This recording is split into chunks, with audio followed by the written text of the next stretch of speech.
Good afternoon, Melrose. It's Mayor Paul Broder here with a storm aftermath update. It's been an incredible storm, incredible accumulation, and we're joined once again by our DPW Director, Elena Proikis-Ellis, to give us some updates and some things that y'all can expect in the coming days as we continue to fight the storm. But first, Elena, I want to say, hopefully good morning for you. And thank you very much for the incredible work that you and your staff and the crew and our contractors are putting in, because I know it has been, for some folks, almost 48 straight hours. So let's start off with that, because that's the most important thing we can say right now. And let's get into it. So give us an update. How do the streets look? How do the sidewalks work? How are things going? Thank you, Mayor. So yes, it's been an eventful last couple of days. Our staff got in at midnight on Friday night, and some of them didn't leave until this morning. At this point, now that we're out of the thick of it, we're able to rotate shifts. So we had some employees who were able to leave at midnight and get a little rest last night, come back in today. We have others who stayed the night, left this morning, and will be coming back in tonight. So we've had continuous coverage since midnight on Friday, and we will right through till tomorrow at the end of the workday. Reports are that we got about 22 inches of snow. So there's a lot of snow out there, a lot of cleanup still to be done, and we'll keep on working. And a lot of drifts, correct? Because I know, like, speaking for myself, this has never happened to me before. My back door was packed through with snow, so we had to kind of go out the front, come around just to get the back door going. Yes. Yeah, the wind yesterday was really tough. The visibility was extraordinarily low as we were trying to plow during the day. Windshield wipers were freezing up every 15, 20 minutes. It was very challenging for our drivers to keep their windshields clear and the visibility passable to be able to continue plowing.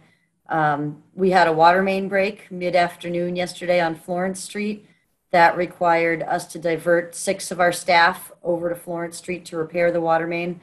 I was extremely proud of that crew. They got a shutdown, excavated, opened up the main, opened up the ground, found the issue.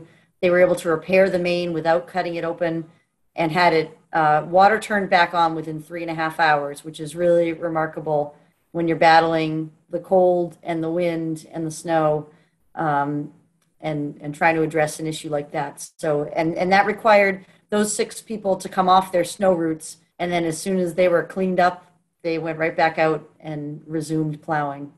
Truly an all hands on deck situation, and particularly when you get thrown a curveball like that in the worst possible conditions.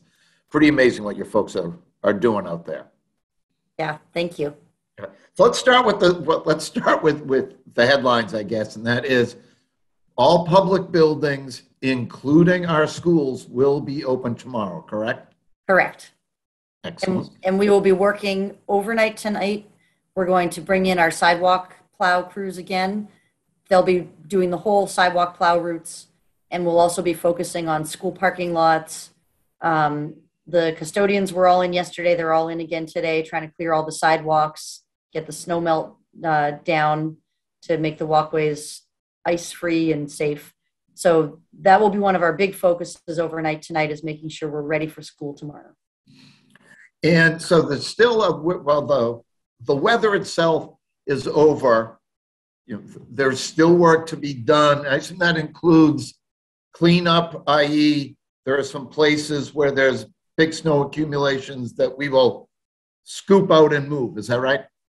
Yeah, so we're finding so far today that it's been a little challenging to do additional cleanup on the side streets because everybody's out shoveling, blowing snow, kids playing in the snowbanks near the street. And so we were hopeful to do a little more cleanup on some of those side streets in terms of actual plowing and widening during the day today, but it's just, we can't safely do that. So we're focusing our efforts today on salting and starting to clean up some corners. But overnight tonight, when we're also focusing on the sidewalks and schools, we'll have a crew dedicated to clearing corners. So that will be moving the snow out of the curb ramps, opening up the crosswalks, And then later in the week, we'll bring in snow removal crews. So we're still not quite ready to have snow taken off site from parking lots and the like. So we'll probably be doing that maybe Tuesday, Wednesday, Thursday night, somewhere in that vicinity. And how can folks, as we move into tonight and through the coming days, what are some of the things that the public can do to help you and DPW do your jobs easier and better and more efficiently? Biggest things folks can do are not shovel and plow and blow snow into the road. We're seeing a lot of that today. I understand the snowbanks are huge. It's hard to find a place for all that snow, but it becomes challenging when the snow ends up back in the road. Also, if people can just be very careful while they're driving. I was out for a couple hours driving around in a car that doesn't have four-wheel drive, just to see what sort of the average driver is experiencing right now. The main drags are great, but the side streets are slippery, especially as you approach the intersections. If there is snow on the ground, I recommend everybody give a real safe stopping distance as you're approaching the intersection. Also, when cars are driving past each other on the smaller roads, the roads are a little more narrow than we're used to. We're going to try to widen things out when we can, but people should slow down when they're passing each other, slow down when they're driving past somebody who's shoveling out in the street. There's a lot people can do if they're just mindful of everybody's safety right now. Take it slow and keep in mind things like there's going to be some slippery spots. There's going to be some visibility challenges with glare and high snowbanks. The best thing folks can do is take it slow. Yeah, the high snowbanks at the intersections are a challenge, especially if you're sitting in a lower riding car. So really just inch out until you can really see the oncoming traffic. And how are we doing with either, both down power lines, loss of power, and tree limbs? We didn't have a single reported outage in Melrose yesterday, which is remarkable. National Grid did report that the South Shore had more trouble with outages and with wind than the North Shore did. So I think we dodged a bullet there. We really, to my knowledge, our tree crew that we had on standby didn't have to respond to anything. No downed trees in the right of way. And if people have downed limbs, I haven't seen them going around the city, but if people have them, they can call that in and we'll address it probably tomorrow. And if folks do have things to report, what is the best way to go about that? And I don't want to bury the lead here, but Facebook is not the best, most efficient way, or any social media is not the best way to report a particular neighborhood concern. What is the best way? The best way is to call the city yard. If you get somebody who answers the phone, that means we are open. We are open right now. We're going to keep our phone lines open for as long as we're getting calls today. But once we get into the evening and nighttime hours, it will go back to the off hours message, which instructs people to call the police business line. So during the day today, call DPW. During the day tomorrow, call DPW. If you call us and you end up with the automatic message, call down to the police business line and they will dispatch out to our crews. And folks should understand that service will be what it will be, meaning it was a big storm. We have a lot to do. The fact that you might not see someone show up 15 or 20 minutes after you call or reach out does not mean that the work is not going to happen. It's that we have a big queue of work. Folks are working overtime to get it done. So please, you folks have been terrific about, in particular, about clearing hydrants and all that kind of stuff. Please, if you could exercise a little bit of patience, we will get to your problem as soon as we can. Fair to say? Correct. Is there anything else folks need to know? Yes, you mentioned hydrants. So we've mentioned it the other day too, shoveling out around the hydrants near your house, shoveling out around the catch basins. I realize driving around, I could hardly see any catch basins on the side streets. They're mostly under snowbanks. But when that snow starts to melt, it's great if those are clear. So when people have a chance after they've done their initial cleanup, it's terrific to shovel those out. A reminder to business owners that they are required to clear the sidewalks in front of their properties. And that is both retail businesses and apartment buildings. We have had some issues with some private plow companies plowing the snow from parking lots back out into the street. That's not permitted, so we need to make sure nobody's doing that.